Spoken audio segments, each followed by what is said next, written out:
Hello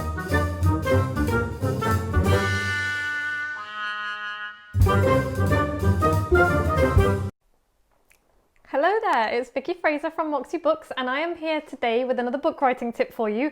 Really quick tip on editing, because I know that editing is one of the things that book writers dread.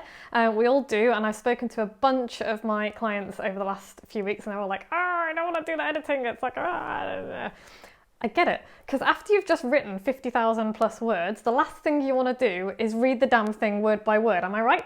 Am I right? I know I'm right because I've been there and I really didn't want to do it. So I have good news for you today, writers. You don't need to read your book word by word as soon as you finish writing the shitty first draft. And in fact, you shouldn't. What I would like you to do is put your book down, walk away from it for a week. Just walk away from it, give it a little bit of space. And then when you come back to it, print it out using the tips that I went through last week. And then you're not going to read it word by word at all. You're just going to go through it on a really high level. So I'm just going to give you a really quick tip.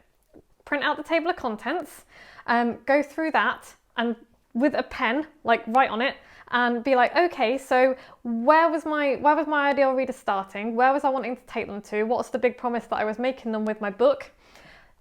Does this table of contents fulfill that? Is everything there?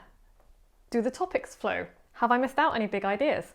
If the answer to any of those questions is like, oh shit, this isn't quite right, you can go back at this point, just write on the table of contents, just scribble a few notes, scribble a few ideas. Pay attention to the big picture though. We're not talking tiny details here. We're not talking typos, spelling and grammar. Ignore them. They will get in the way. The really crucial thing at this stage is the big picture message, the structure.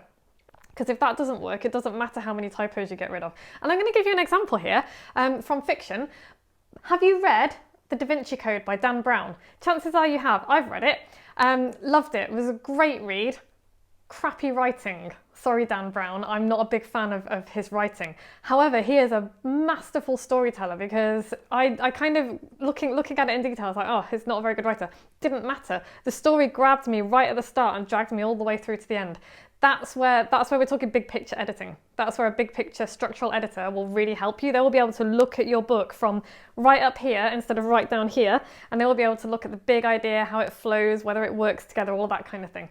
So I hope that helps you get started on editing your book. Keep writing, don't give up. And if you would like a little bit of encouragement and support and daily accountability and all of that good stuff, you can join Team Moxie at moxiebooks.co.uk/power hour. Hope to see you there.